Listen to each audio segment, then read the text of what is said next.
أعوذ بالله من الشيطان اللعين الرجيم. بسم الله الرحمن الرحيم. الحمد لله رب العالمين والصلاة والسلام على أشرف الأنبياء والمرسلين سيدنا ونبينا وشفيع ذنوبنا وحبيب قلوبنا وطبيب نفوسنا أبي القاسم محمد وعلى أهل بيته الطيبين الطاهرين المعصومين ولعنة الله على أعدائهم أجمعين من يومنا هذا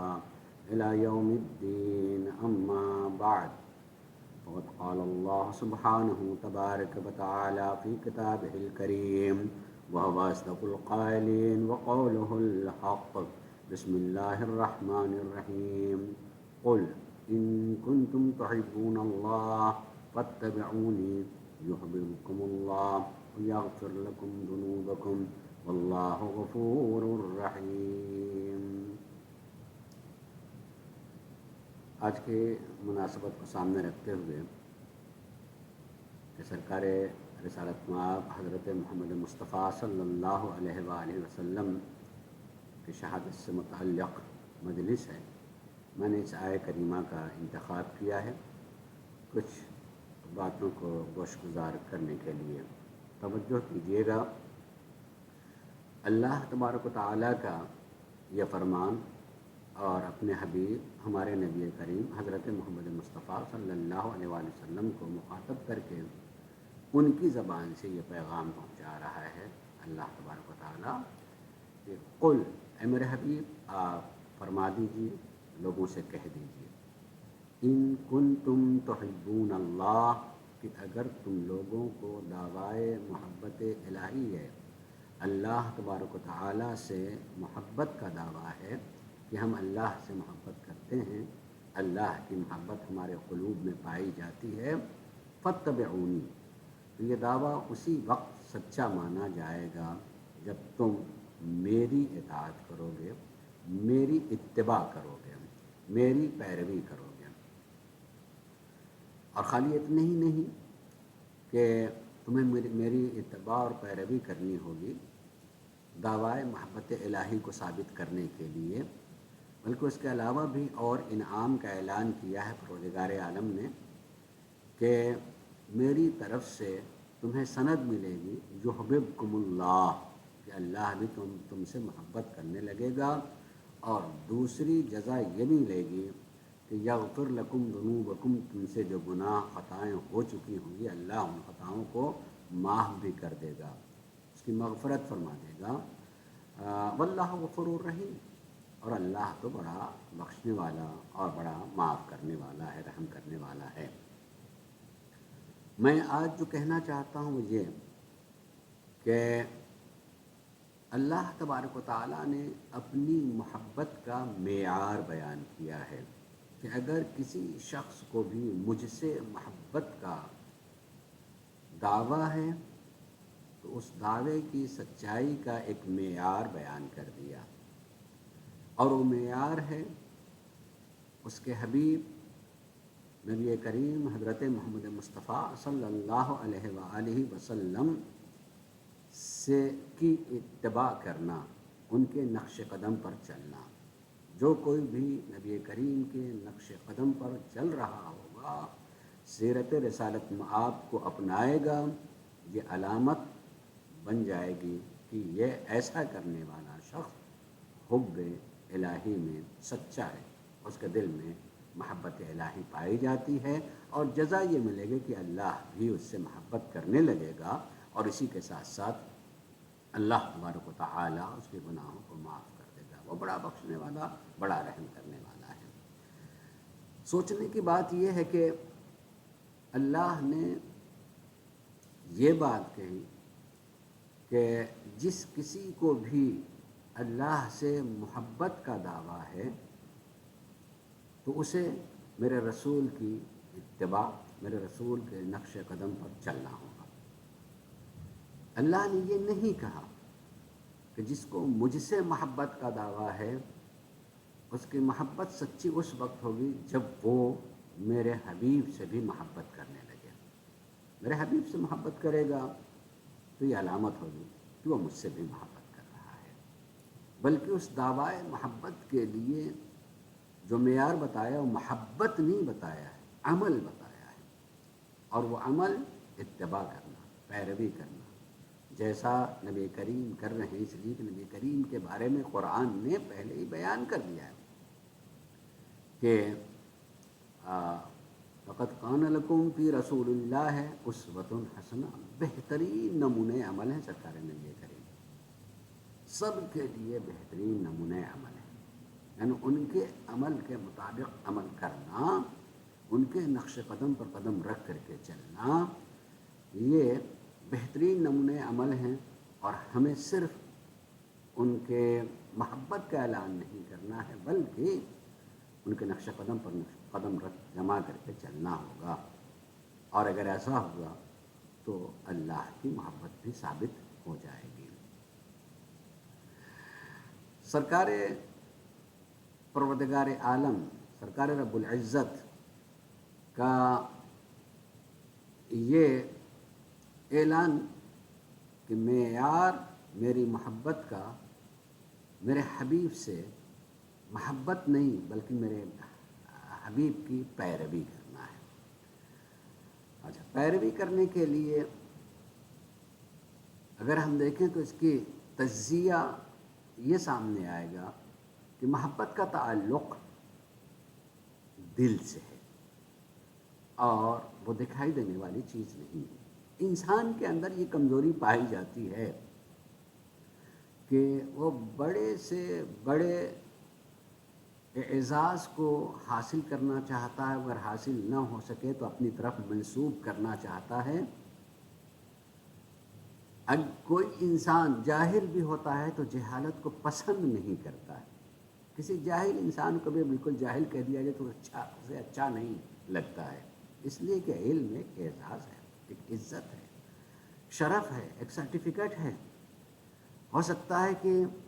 کسی جاہل کو آپ جاہل کہہ دیں تو کہہ دے گا جی صاحب آپ ہی بڑے پڑھے لکھے ہیں، ہم بھی بالکل جاہل نہیں، وہ بھی اپنے کو جاہل ہونے کے لیے کہے گا۔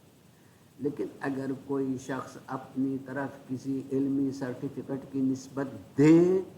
کہ نہیں میں بھی فلاں چیز حاصل کیے ہوئے ہوں، تو اسے ایک ڈر تو لگا رہے گا، اگر اس نے حاصل نہیں کیا ہے تو اسے ڈر لگا رہے گا کہ کہیں مجھ سے کوئی سوال کر لے اور میں جواب نہ دے سکا تو یقیناً میری شرمندگی ہوگی، شرمندگی سے مجھے گزرنا پڑے گا۔ لہذا آدمی ڈرتا بھی ہے کہ جو نہیں ہے وہ نہ کہے، اپنے سے اپنے بارے میں نہ کہہ بھی دیتے ہیں۔ اور اسی کے ساتھ ساتھ اگر کوئی شرف ذات سے متعلق نہ ہو بلکہ ایک نسبت سے متعلق ہو، وہ بھی آدمی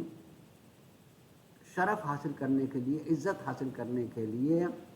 منسوب کر لیتا ہے۔ مثلا کسی بڑے عہدیدار سے اپنا رشتہ ثابت کرنا، جی وہ میرے رشتہ دار ہیں، لیکن اگر ایسا بھی کہہ دے گا تو وہاں بھی خوف لگا رہے گا کہ اگر کبھی کسی نے پوچھ لیا کہ فلاں آپ کا رشتہ دار ہے اور اگر انہیں نے انکار کر دیا تو میری بے عزتی ہوگی۔ لیکن اسی نسبت میں کوئی ایسی نسبت ہو جس نسبت سے متعلق یہ پتہ ہو کہ کوئی پوچھ ہی نہیں سکتا ہے، ان کے پاس جا ہی نہیں سکتا ہے پوچھنے کے لیے، تو وہ نسبت دے لینا بڑا آسان ہوتا ہے۔ جیسے اللہ کی محبت، کون اللہ سے پوچھنے کے لیے جا سکتا ہے کہ پوچھے کہ یہ آپ کے چاہنے والوں میں سے ہے، آپ کے دوستوں میں سے ہے؟ آدمی کہہ دیتا ہے کہ جی صاحب وہ میرے دوست ہیں، دوست یعنی وہی محبت، وہ میرے دوست ہیں یعنی میں ان کے چاہنے والے میں سے ہوں۔ اب آدمی کو پوچھے بھی آپ کے دوستوں میں سے ہیں، اگر پہنچ کے لائق ہوگا تو کوئی پوچھ سکتا ہے، سوال کر سکتا ہے، لیکن جہاں پہنچنے کا امکان ہی نہیں ہے اور ایک محاورہ ہے کہ جو وہاں چلا جائے وہ آتا ہی نہیں ہے، اللہ کی بارگاہ میں جو چلا جائے وہ کہاں واپس آنے والوں میں سے ہے۔ تو پتہ ہے کہ وہاں کوئی پوچھنے والا نہیں ہے، جا کر کے جانے والوں میں سے ہیں۔ اللہ کی محبت ہمارے دل میں پائی جاتی ہے۔ میں خود اپنی طرف سے یعنی میرے سامنے سوالات کے طور پر کچھ بات آئی تھی، واقعی سنجیدگی سے کسی ایک پڑھے لکھے جوان نے پوچھا، اور وہ مجھے اچھا بھی لگا کہ بھائی جس چیز کو ہم نے کبھی دیکھا ہی نہ ہو اور کبھی دیکھ ہی نہیں سکتے ہیں، اس سے محبت کی بات، دوستی کی بات، لگاؤ کی بات کہی جائے، یہ کیسے ممکن ہے؟ یہ کس طرح سے ممکن ہے کہ ہم اس سے محبت کریں؟ امکان کی صورت ہوتا ہے واقعاً، اگر آپ بھی غور کریں کچھ لمحے کے لیے، کہ جس کو کہیں دیکھا ہی نہ ہو، وہ دیکھنے کی چیز ہی نہ ہو، اور اس سے محبت کی بات کہی جائے، اس کو محسوس ہی نہیں کیا جا سکتا ہے کسی اعتبار سے، تو کیسے ہم اس سے محبت کر سکتے ہیں؟ یہ سوال تھا۔ اس وقت میں نے یہی بات کہی کہ نہیں، وہ چیزیں ایسی ہوتی ہیں کہ خود اسے نہیں دیکھا جا سکتا، اس کی کوئی شکل و صورت نہیں ہے، لیکن اس کے آثار کو دیکھا جا سکتا ہے، اور اس کے آثار کو دیکھ کر کے ہمارا ذہن وہیں جاتا ہے۔ جیسے مثلاً عقل، شعور، عقل اور شعور کو آدمی کو نہیں دیکھتا، اس کی شکل و صورت کوئی نہیں ہوتی ہے، لیکن عقل کے آثار دیکھ سکتے ہیں۔ اگر انسان نے کوئی کام کیا ہے، کوئی وجود دیا ہے، اور وہ بہت ہی حسین ہو، خوبصورت ہو، لائق تعریف ہو، تو آدمی اس کی عقل کی تعریف کرتا ہے کہ واقعی کیسے سوچا اور کیسے یہاں تک اس کے ذہن پہنچ گیا، کیا عقل مند ہے، اور کیا اس کی عقل ہے، کیا اس کی عقل ہے۔ تو عقل سے محبت کرتا ہے، ٹھیک ہے، انسان جس کی عقل ہے، تو جہاں وہ عقل ہے وہ شکل و صورت دیکھ سکتا ہے اور اس سے محبت کرنے لگے، مگر اگر اس آدمی کو دیکھا نہ ہو تو یقیناً اس کی عقل سے، اور جس کسی نے بھی کیا ہو اس کی عقل کو دوست رکھنے لگتا ہے آدمی، عقل دیکھے جانے کے لیے۔ میں نے اس وقت یہی بات کہی۔ ایسے ہی اللہ تبارک و تعالیٰ نے اپنے لگاؤ کے لیے بات کہی ہے کہ میری تخلیق، میں نے جن چیزوں کو خلق کیا اس کے بارے میں غور کرو۔ جب اس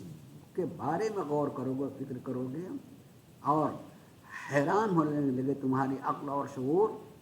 کہ واقعی یہ کیا وجود ہے، اس کو جب یہ وجود ایسا جس کی تہ تک میں نہیں پہنچ سکتا ہوں، تو اس کا وجود دینے والا کتنا عالی ہوگا۔ لیکن یہاں پر اللہ تبارک و تعالیٰ نے اپنی محبت کے لیے دوسرا معیار دیا ہے، اور یہ آسان ہے سمجھانے کے لیے، کہ اگر کسی کو اللہ کی ذات سے محبت کا دعویٰ ہے، تو پہلے مرحلے میں یہ کہ ہم کیسے محبت کر سکتے ہیں جس کو دیکھ ہی نہیں سکتے، اور خود محبت بھی دیکھی جانے والی چیز نہیں ہے، اور جس سے محبت کے لیے کہا جا رہا ہے وہ بھی دیکھے جانے والا نہیں، دیکھا نہیں جا سکتا ہے۔ اللہ تبارک و تعالیٰ نے اس کے لیے ایک راستہ دیا، اور وہ یہ کہ نہیں، جس سے محبت کرنی وہ دیکھنے جانے کے لائق نہیں ہے، مگر میں اپنی محبت کو یقینی بنا دوں کہ ہاں تم مجھے ہی چاہتے ہو، اگر تم فلاں کی پیروی کرنے لگو، وہاں بھی اللہ نے اس کی محبت نہیں کہ تم اس سے محبت کرو، اس کی پیروی کرنے لگو۔ پیروی محبت کا نتیجہ ہوتا ہے، یہ غور کیجیے گا۔ پیروی کرنا، کسی کی اتباع کرنا، کسی کے نقش قدم پر چلنا، جب تک محبت نہ ہو، نقش قدم تلاش نہیں کرے گا، اس نقش قدم کی طرف بڑھے گا نہیں۔ اس لیے ضرورت ہے کہ آدمی پہلے وہ اس کو اپنا محبوب بنا، جب تک محبت قلبی اعتبار سے نہیں ہوگی، پیروی بھی سچے اعتبار سے نہیں کر سکتا۔ کسی لالچ میں کر سکتا ہے، کسی چیز کو اپنی ضرورت بنا لی ہے اور ضرورت کو پانے کے لیے ایک شرط ہو گئی ہو، تو ممکن ہے کہ بخالی اپنی ضرورت کی خاطر سے اس کو کرنے لگے، تو اس کو اپنی ضرورت سے محبت ہوگی، اس لیے پیروی کرے گا۔ لیکن اگر واقعاً آدمی پیروی کر رہے کسی کی، تو جب تک اس کو سمجھتا نہ ہوگا، پہچانتا نہ ہوگا، اس کا عرفان نہیں ہوگا، اس سے محبت نہیں ہوگی، پیروی نہیں کر سکتا ہے۔ اللہ نے کہا کہ میری محبت کی علامت یہی ہے کہ تم اس کی پیروی کرو، تو پیروی نتیجہ ہے محبت کے۔ اور نبی کریم یقیناً وہ ایک ایسی ذات ہیں جنہیں دیکھا جا سکتا ہے آج بھی، جیسے مثلا میں نے ابھی عقل کی بات کہی تھی، ہو سکتا ہے کہ کسی مصنف کی کتاب کو پڑھا اور اس میں آپ نے اس کے عقلی شعور کو پہچانا کہ کیا کیا باتیں انہیں لکھی ہیں، حالانکہ اس کو مصنف کو آپ نے دیکھا نہیں ہے۔ ایسے ہی کسی موجد کو، ایجاد کرنے والے کو آپ نے اس کی ایجاد کو دیکھے اور حیرت ہو رہی کہ کیا چیز ہے، کتنی عظیم چیز بنائی ہے، اس ایجاد کرنے والے کو آپ نے نہیں دیکھا ہے۔ نہ دیکھ کر کے بھی اس ایجاد کی وجہ سے جس کو آپ نے دیکھا ہے اس سے ایک لگاؤ پیدا ہوتا ہے، اس کے عقل اور شعور سے لگاؤ پیدا ہونے لگتا ہے کہ واقعاً وہ اس لائق ہے جس سے اگر قربت حاصل ہو جائے تو آدمی۔ ہو بھی سکتا ہے کہ وہ اس زمانے میں نہ ہو، بہت پہلے اس دنیا سے جا چکا ہو، پھر بھی اس سے محبت ہوتی ہے، اس کے اس کام کی وجہ سے محبت ہوتی ہے۔ سرکار نبی کریم آج سے 1400 برس پہلے ہمارے اس دنیا سے ظاہری طور پہ جا چکے ہیں، حالانکہ انہیں رسول ماننے والے آج بھی اعلان کرتے ہیں کہ وہ ہیں اشہد ان محمد رسول اللہ۔ ہم یہی کہتے ہیں کہ نبی رسول ہیں، یہ نہیں کہتے کوئی رسول تھے، وہ ہیں اور اپنے آثار سے آج بھی یقیناً اپنے آثار سے ہیں، ان کے اقوال میں وہ چیز ہے، جو اقوال موجود ہیں، ان کے احکام موجود ہیں، ان کے افعال موجود ہیں، یقیناً اس کو دیکھا جائے تو موجود ہے اور اس سے لگا اور اس کی پیروی کی جا سکتی ہے، یقین پیروی کی جا سکتی ہے۔ تو نبی کریم کی پیروی کرنے کے لیے کہا ہے، اگر یہ کوئی پیروی کرنے لگے تو حقیقی معنوں میں وہ اللہ کا چاہنے والا کہا جانے لگے گا، کہ اللہ کا چاہنے والا اس کو تسلیم کر لے گا، مان لے گا کہ ہاں وہ میرا چاہنے والا، جو میرے حبیب کی پیروی کر رہا ہے وہ میرا چاہنے والا ہے۔ میں آج اسی ضمن میں ایک بات کہنا چاہوں گا کہ اللہ تبارک و تعالیٰ نے نبی کریم کی پیروی کرنے کو اپنی محبت کا معیار قرار دیا، اور نبی کریم کے ماننے والے اگر یہ کہنے لگے کہ نہیں، ہمارے لیے تو اللہ نے جو کتاب بھیجی ہے بس وہ کافی ہے، وہ ہمارے لیے کافی ہے، ہم اس کو پڑھیں جو کہا گیا ہے اور وہ ایسا ہم کریں۔ اب سوچیں کہ اللہ تبارک و تعالی اپنی محبت کا معیار نبی کریم کے عمل کو قرار دے اور اس کی پیروی کرنے کو قرار دے۔ وہ تو یہ نہیں کہہ رہا ہے کہ پھر میری کتاب میں جو میرے احکام ہیں وہ اس پر کوئی عمل کرے گا تو وہ ان کا عمل جو ہے یہ علامت بن جائے گا وہ مجھ سے محبت کر رہا ہے۔ اللہ نے احکامات دیے، لیکن اگر آپ غور کریں گے تو وہ احکامات مجمل ہیں، تفصیل نہیں ہے۔ اللہ تبارک و تعالیٰ نے حکم دیا نماز پڑھو، حکم ہے، لیکن میں کیسے نماز پڑھوں، ٹائم کے لحاظ سے، طریقے کے اعتبار سے، وہ قطعاً کتاب میں موجود نہیں ہے۔ زکوٰۃ دو، حکم موجود ہے، مگر کس چیز میں کتنی اور کتنے دنوں پر کب جو ہے مجھے دینا ہوگی، نہیں، یہ قرآن میں موجود نہیں ہے۔ بچوں کے اگر آپ معاشرتی زندگی میں آئے، تعلیم و تربیت کے بارے میں کہا ہے، مگر وہ تربیت کس عمر میں، کس طرح کی، کس عنوان سے، کیسے، یہ سب آپ کو اس کی تفصیلات نہیں ملے گی۔ تفصیلات عمل معصوم ہے،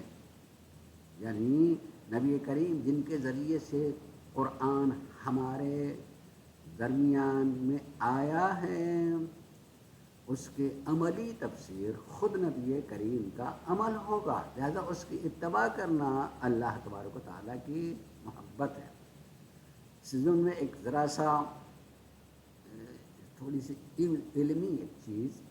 کہ اللہ تبارک و تعالیٰ نے کہا یؤمنون بالغیب، جو لوگ غیب پر ایمان رکھتے ہیں۔ غیب کا مطلب کیا ہوتا ہے؟ غائب ہے، یہ جو ہم کہتے ہیں کہ اللہ کے احکام کی پیروی کرنا، حقیقی معنوں میں اللہ کے احکام کی پیروی کرنا کا مطلب کیا ہوا کہ ہم نبی کریم کے عمل کو دیکھ کر، ان کے نقش قدم کو دیکھ کر اس پر قدم رکھیں تو ہم گویا غیب پر ایمان رکھتے ہیں، بایمانہ کی دیکھے جانے میں جو ہم دیکھ رہے ہیں وہ تو نبی کا عمل ہے، لیکن نبی کا عمل وہ اپنا نہیں ہے، نبی کا عمل جو ہے اللہ کا حکم ہوتا ہے، اس لیے کہ اللہ تبارک و تعالیٰ نے نبی کریم کے قول اور نبی کریم کے عمل دونوں کو اپنی طرف نسبت دی ہے، اور نسبت دیتے ہوئے اللہ تبارک و تعالیٰ نے یہ بات کہی ہے کہ وما ینطق، کہ نبی بولتے ہی نہیں ہیں مگر وہی بولتے ہیں جو اللہ کی طرف سے وحی ہوتی ہے، یعنی جو بولتے ہیں وہ اللہ کی طرف سے کہا ہوا بولتے ہیں۔ وما رمیت اذ رمیت لیکن اللہ رمی، اور اگر آپ نے کوئی کام کیا مثلا کنکری پھینکی کا مشرکین و کافرین کی طرف، تو آپ نے نہیں پھینکی، میں نے پھینکی ہے، وہ میں نے، یعنی ان کے عمل کو بھی اپنا عمل کہا،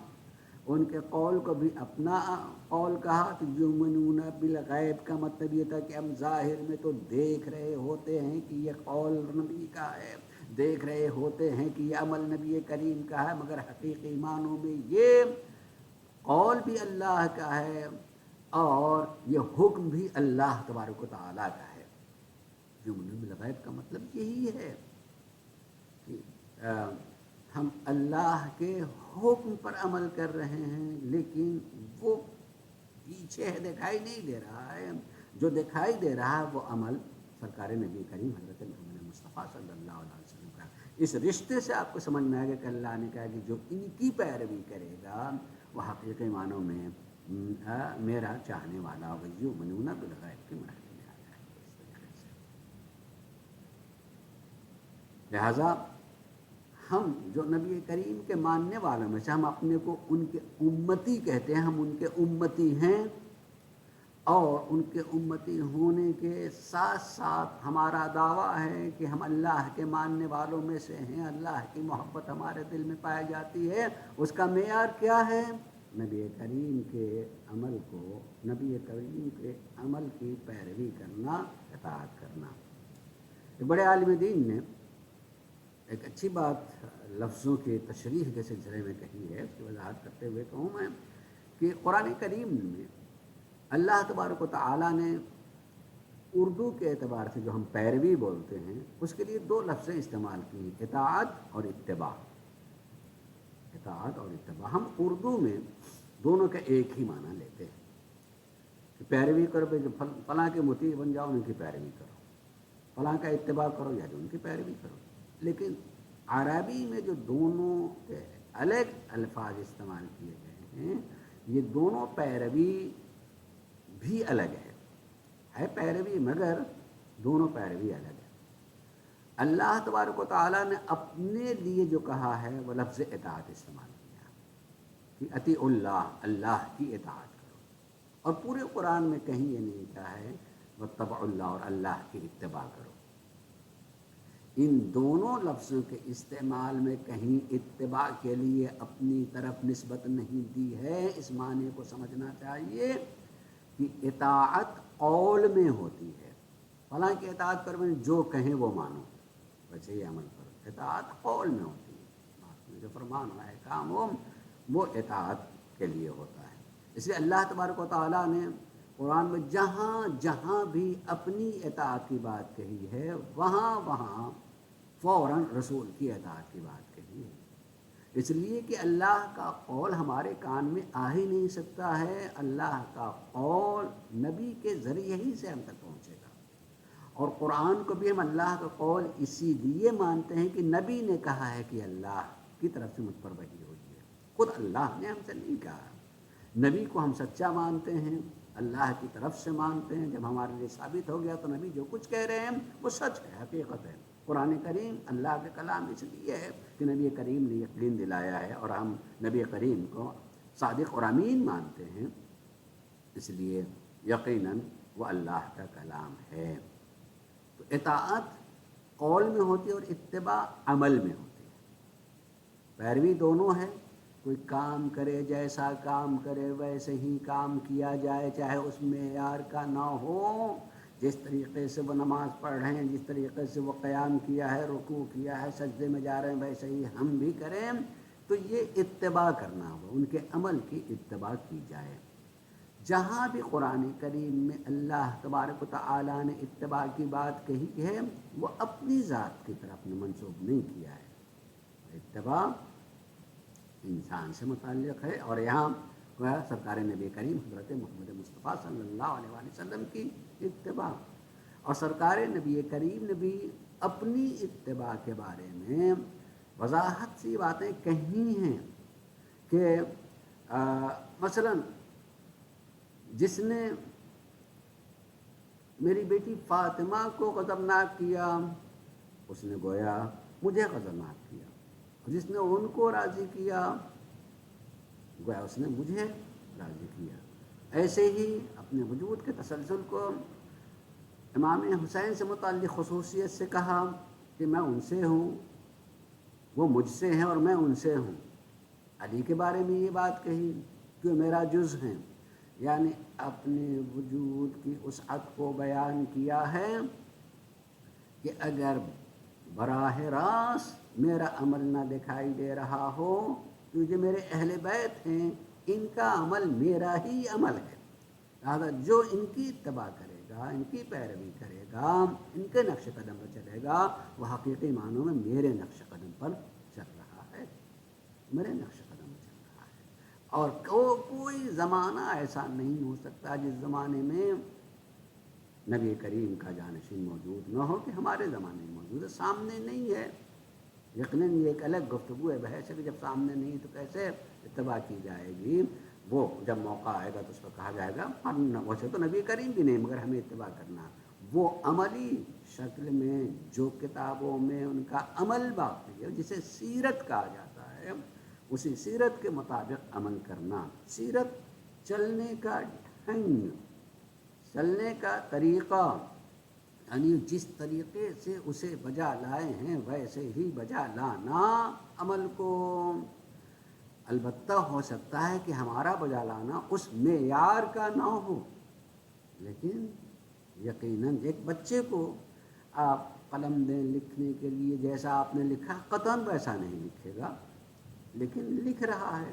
دھیرے دھیرے وہ ہو سکتا ہے کہ وہ جیسا لکھنے لگے، ہو سکتا ہے کہ زمانہ ایک اس سے بہتر لکھنے لگے، وہ چونکہ ہم ہی میں سے ہے، ہم سے بہتر بھی ہو سکتا ہے۔ معصومین اپنے بہتری میں اعلیٰ درجے پہ ہوتے ہیں، کوئی بھی ان سے بہتر تو نہیں کر سکتا ہے پتہ نہیں، لیکن ان کا معیار بڑھتا جائے گا، جیسے جیسے وہ عمل کرتا چلا جائے گا بہتر معیار ہوتا چلا جائے گا۔ تو نبی کریم کے ماننے والوں کے لیے اللہ سے محبت کی علامت یہ ہے کہ ان کی اتباع کی جائے، ان کی پیروی کی جائے۔ اور اتباع پر پیروی میں آخری بات پر نسبت دیتے ہوئے میں وضاحت کرتے ہوئے یہ بات کہوں کہ اللہ تبارک و تعالیٰ نے سرکار نبی کریم کے ہر فعل کی ضمانت لے لی ہے کہ وہ میری رضا کے مطابق ہے، اور وہ انتہائی اعلیٰ درجے کا ان کا عمل ہے، وہ سند دی ہے پروردگار عالم نے۔ اور اس کے لیے ایک ہی آیت قرآن کریم میں ہے کہ انک لعلی خلق عظیم، میرے حبیب آپ اخلاق کے اعلیٰ درجے کے فائز ہیں، آپ اعلیٰ درجے کا اخلاق رکھتے ہیں۔ اب یہ بھی چونکہ ہماری اردو زبان میں یہی لفظ اخلاق بولا جاتا ہے، مگر ہم اس کے معنی اور مفہوم کو جو سمجھتے ہیں وہ یہ کہ جو بہت ہی ملنسار ہو اس کو بااخلاق کہا جائے گا، جس کا رہن سہن بہت ہی پسندیدہ ہو، اچھا ہو، بااخلاق ہے۔ مثلا میل جول رکھنے والا جو ہے بہت ہی بااخلاق، آداب طور طریقہ جو ہے پسندیدہ ہو، بااخلاق ہے۔ لیکن کیا واقعی اس کو اخلاق کہتے ہیں؟ اس کو واقعی اخلاق کہا جائے گا؟ نہیں، اخلاق حقیقی معنوں میں وہ جو اللہ تبارک و تعالیٰ نے ہماری فطرت میں رکھا ہے، اور فطرت کی تحریک کی بنیاد پر آدمی جس چیز کو بجا لاتا ہے وہ اخلاق ہوتا ہے۔ لیکن کسی اور چیز کی جو الگ سے ہو اس کی تحریک کی بنیاد پر اس کو عمل میں لے کر کے آئے تو ایک فعل ہوگا، ایک کام ہوگا، لیکن اسے اخلاق نہیں کہا جائے گا۔ میں تھوڑی سی اور وضاحت کروں، جیسے سخاوت، مدد کرنا، اپنے اوپر اپنے مقابلے میں ایثار کرنا، بے ایمان ہے کہ جو اپنی ضرورت تھی مگر اپنے دوسرے ضرورت مند کو دیکھا اس کو مقدم کیا، یہ اخلاقیات میں سے ہے، یہ اخلاقیات میں سے ہے۔ لیکن کبھی یہی کام آدمی اندر کی فطرت کی آواز کی بنیاد پر انجام نہیں دیتا، کسی اور چیز کی تحریک اور دباؤ کی بنیاد پہ کر رہا ہوتا ہے۔ جیسے حکومت نے، کسی حاکم نے، ایک بڑے آدمی نے اعلان کیا کہ بھئی فلاں کام ہو رہا ہے، لوگ اس میں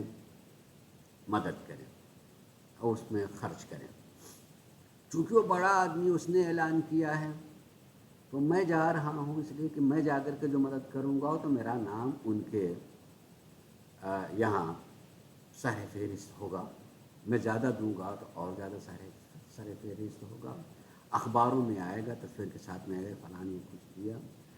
تو یہ عمل جو میں نے کیا اچھا تو ہے، ٹھیک، انہوں نے ایک کار خیر کے لیے اعلان کیا تھا، مگر میرے اس کام کی تحریک میری اپنی خود شہرت ہے، ان کی یہاں کے نزدیک میرا نام ہونا ہے، اس بنیاد پر میں کہہ رہا ہوں میں نے کیا کہ وہ عطا کیا اور وہ چیز خرچ کی ہے، تو اسے سخاوت تو کہا جائے گا، یہ فعل سخاوت ہوگا، ایک عمل ہے، مگر یہ اخلاق نہیں ہوگا، اس لیے وہ اندر کی آواز کی بنیاد پر اس کام کو نہیں کیا ہے۔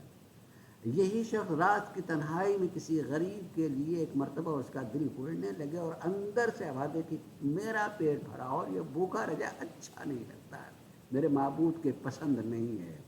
کہ کوئی مجبور بھوکا رہ جائے اور میرا پیٹ بھرا رہے، میں پیٹ بھر کے سو جاؤں اور رات کی تنہائی میں جا کر کے اسے دے دیں۔ یہ اندر کی فطرت کی آواز پر و تحریک پہ جا کر کے اس کی خدمت کر رہا ہے، اس میں نہ کسی کی تعریف کا تعلق ہے، نہ کسی کی بک میں اس کے نام کے آنے کی وہ ہے، کوئی چیز نہیں۔ اب جو کچھ کر رہا بالکل اندر سے جو آواز نکلی اس کی بنیاد پہ کہہ رہا ہے، یہ عمل سخاوت ہوگا اور یہ عمل اخلاقی ہوگا، اخلاقی ہوگا۔ اس لیے انسان کی زندگی، چونکہ پروردگار عالم نے کہا کہ ہم نے انسان کو فطرت پر خلق کیا، یعنی ہر چیز فطری ہوتی ہے، فطرت دب گئی ہے، وہ آواز کو اس کو سن نہیں پاتا، سنتا نہیں ہے، سننا نہیں چاہتا، انسان ایک الگ بات ہے، لیکن ہر مرنے میں ایک فطرت کی آواز، کوئی گوشہ زندگی کا ایسا نہیں ہے جس پر فطرت کی آواز نہ ہو، اس لیے کہ انسان تنہا جی رہا ہے، اکیلا ہے، تو اکیلے زندگی کے بھی احکام ہیں اور وہ ہماری فطرت میں ہے کہ اکیلا رہتے ہوئے بھی کبھی انسان اکیلا نہیں ہوتا، اس اعتبار سے جو آدمی اپنے کو تنہا مانتا ہے کہ میں تنہا ہوں، وہ گویا کہ ابھی اپنے کو پایا ہی نہیں۔ اللہ تبارک و تعالیٰ نے کہا میں تمہاری شہرت سے زیادہ قریب ہوں۔ وہ تنہا کبھی کوئی دھوکہ ہے جو آدمی کہہ دیتا ہے کہ میں تنہا محسوس کرنا، تنہا ہے، اکیلا ہے، وہ مادی ہے، تو اللہ ہم سے قریب ہے۔ اگر یہ یقین اور وہ اندر کی تحریک کی بنیاد پر اس طرف متوجہ ہو تو کبھی انسان اپنے کو کمزور محسوس نہیں کرے گا اور تنہا محسوس نہیں کرے گا۔ اور جہاں کہیں بھی اس طرح سے سختیاں اور تکالیف کے مرحلے میں آ جائیں تو اس پر بھی یہ کہ وہ میرے ساتھ میں ہے، یقیناً میرا کوئی امتحان ہے، آزمائش ہے جس کی طرف سے میں گزر رہا ہوں، جس کی مجھے جزا بہرحال ملنے والی ہے۔ جو امتحان لے رہا مگر امتحان میں کامیاب ہو گیا تو اس کی جزا ہے، آدمی مطمئن رہے گا، اطمینان سے رہے گا، کتنی ہی تکلیف سے گزرے۔ اسی کے ساتھ ساتھ وہ اگر معاشرے میں ہے تو گھر میں ہے، تو گھر میں جتنے رشتے ہیں سارے رشتوں سے متعلق معاملات فطری ہیں، لیکن وہ فطری معاملات اگر انسان انجام دے رہا وہ اسی فطرت کی آواز پر کہ مجھے اپنے بڑے کے ساتھ کیا سلوک کرنا اور کس طرح کا سلوک کرنا ہے، اس میں چونکہ رضا الہی، اس آواز پہ کہ معبود نے مجھے حکم دیا ہے کہ ایسا ہونا چاہیے، اس میں اس کی رضا ہے اور اس آواز پر اس کو انجام دے رہا ہے، تو وہ فعل اخلاقی ہوگا۔ اللہ تبارک و تعالیٰ نے نبی کریم کے لیے حکم دے دیا کہ آپ اخلاقیات کے اعتبار سے درجہ کمال تک پہنچے ہوئے ہیں، اس لیے زندگی کا کوئی گوشہ ایسا نہیں ہوگا کہ جس میں نبی کریم کا عمل موجود نہ ہو۔ آپ تنہا بھی ہیں، معاشرے میں بھی ہیں، چھوٹے بڑے کے ساتھ بھی ہیں، رشتوں کے ساتھ میں بھی ہیں، اور سارے اعمال آپ کے موجود ہیں کہ ہر اعمال میں آپ نے کس طرح سے عمل کو انجام دیا ہے۔ ویسے ہی انسان کو ان کے نقش قدم پر چلنا چاہیے اور اس کو اپنے عمل میں لے کر آئیں۔ اگر ایسا ہو تو گویا کہ حقیقی معنوں میں اللہ کا چاہنے والا ہے۔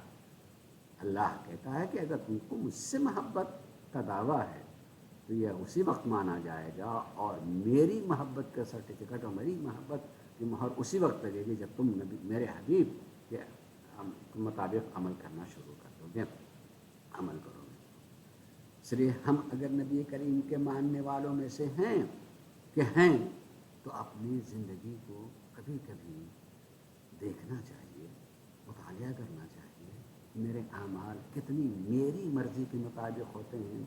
کتنے سماج کے خاطر سے ہوتے ہیں کہ نہیں لوگ یہ پسند کرتے ہیں اور وہ پسند کرتے ہیں، ہم ہمارے ساتھ کیوں کریں گے، لوگ کیا کہیں گے، کہا جاتا ہے، کہتے ہی آدمی نہیں صاحب اگر یوں نہیں ہوا تو لوگ کیا کہیں گے۔ یعنی کسی نہ کسی کی مرضی کو دیکھتا ہے، چاہے اپنے نفس کی چاہے سماج اور معاشرے کی۔ اللہ اپنی محبت کے علامت اتار نہیں، میرے حبیب کے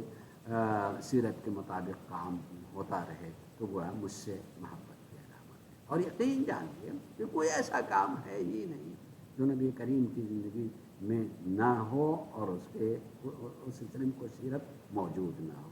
ہمیں، اور جب بھی اس سیرت پر عمل کیا جائے چونکہ فطرت کی آواز کے مطابق ہوتا ہے، اور کبھی انسان اس کو ناپسند نہیں کرے گا۔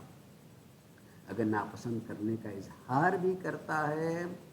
تو لوگوں کی خاطر سے،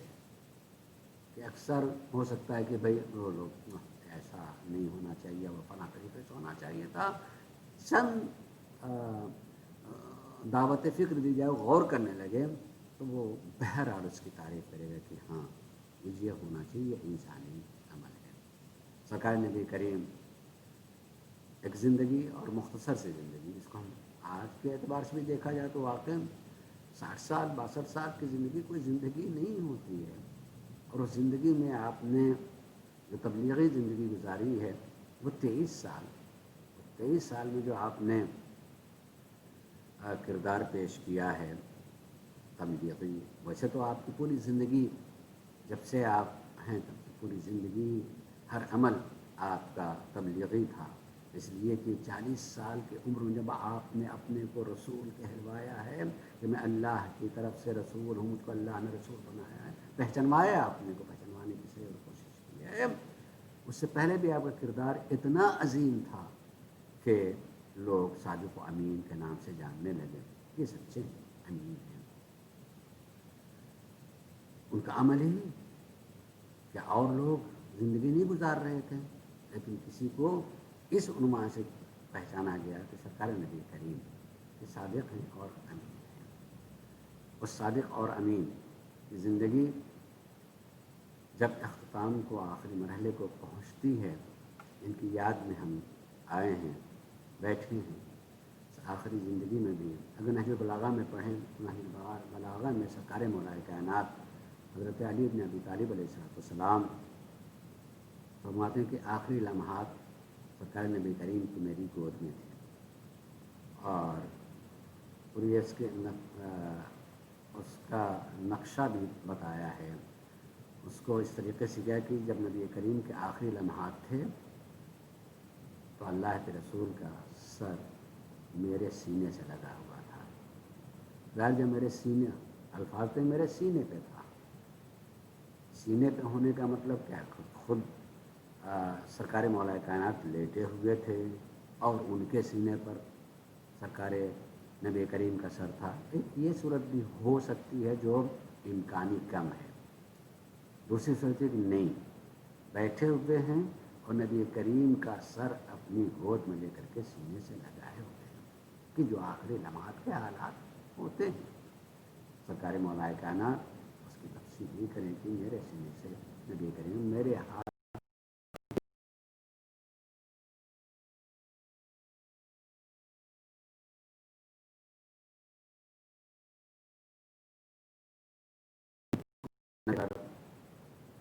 خاتون جنت حضرت فاطمہ الزہرا سلام اللہ علیہا کے زانو پہ تھا، پہلو پہ تھا، اور اس طرح اس وقت ہوتے ہوئے کئی مرتبہ کسی نے دروازے پہ آ کر کے اجازت مانگی کہ آپ مجھے اجازت دیں کہ میں اندر آ سکوں. خاتون جنت نے منع کر دیا تھا. ان دونوں میں تضاد نہیں ہے. میں روایت کو نہج البلاغہ کے مقابلے میں اگر چھوڑنا پڑے تو میں روایت کو چھوڑ سکتا ہوں، لیکن تضاد دونوں میں نہیں ہے. کہ جو روایت موجود ہے کہ بیٹی کے پہلو پر اور آپ کے زانوں پر نبی کریم کا سر تھا. بیٹی ہیں، وہ ایسی بیٹی ہے کہ ان کی محبت کو ہم بیان نہیں کر سکتے. اس میں اور اس کیفیت میں کہ کوئی آنے والا آ کر کے جو ہے اجازت مانگ رہا ہے اور جناب مولا کائنات کے کہنے کہ میرے گود میں جو ہے نبی کریم کا سر تھا، دونوں میں کوئی تضاد نہیں ہے. ہو سکتا ہے کہ ایک لمحے تک تھا، کچھ دیر تک تھا، اور جو اجازت مانگی تو اجازت کی صورت میں جو ہے آدمی دروازے کی طرف بڑھتا ہے اور بالکل آخری لمحے میں سرکار مولا کائنات میں. اور یہ معاملات ایسے بھی ہوتے ہیں کہ یہ بیٹی ہیں اور بیٹی اتنی قربت کا رشتہ آخری لمحات میں سہارا دیا جاتا ہے کہ نہیں آپ ذرا سا یہاں بیٹھ جاؤں اور آپ اس طریقے سے بیٹھ جائیں. اس سہارے میں سرکار مولا کائنات کا اعلان یہی ہے کہ میں نے اس سر کو اپنی گود میں لے لیا ہے. اور اپنی گود میں میں نے اپنے سر کو لیا ہے تو لینے کے ساتھ ساتھ ایک مرتبہ جب آخری سانس آنی تو اس کے لیے آپ نے فرمایا کہ روح جب نکلنے لگے تو میں اس روح کے نکلنے کو میں نے محسوس کیا. میری گود میں تھے اور نبی کریم کی روح جو ہے پرواز کی ہے، میں نے اس کو محسوس کیا ہے. میں نے اپنے چلو کے طریقے سے ہاتھ چھوڑا، میں نے محسوس کیا میرے ہاتھ سے روح نکلی. اور میں نے جب روح نکل چکی تو اپنے ہاتھ کو اپنے چہرے پر مل لیا. لیکن وہ روایت اس میں یہ کہ پوچھنے والا آ کر کے اجازت لینے والا اجازت لے رہا ہے کہ اجازت ہو تو میں آ جاؤں. جب تیسری مرتبہ اس نے کہا تو خاتون جنت نے بات کہی کہ تم چلے جاؤ. اس وقت نبی کریم کی آنکھ کھلی اور آپ نے تمہیں بیٹی اجازت دے دو، یہ تمہارے دروازے کا شرف ہے، یہ تمہارے دروازے کا شرف ہے کہ آنے والا تم سے اجازت لے رہا. نہیں، آنے والا وہ ہے جو کسی سے اجازت نہیں لیتا ہے، کسی سے اجازت نہیں لیتا ہے، وہ بلا اجازت آ جایا کرتا ہے. کہتا ہے بیٹی یہ ملک الموت ہے، یہ ملک الموت ہے، وہ کسی سے اجازت نہیں لیتا. کتنے شرف کی بات میں کہوں گا، اے رسول کی بیٹی فاطمہ، کیا عزت و شرف دیا اللہ نے آپ کو کہ ملک الموت بھی آپ کے دروازے پہ آئے تو آپ سے اجازت کے بغیر نہیں جا سکتا ہے. اور میں بھی رسول اسلام کے بارگاہ میں دست ادب جوڑ کر کے کہوں گا کہ میرے حبیب، میرے مولا، آپ کے آخری لمحات میں یہ عالم یہ آپ کا سر کچھ دیر تک بیٹی کے پہلو میں ہے اور آخر میں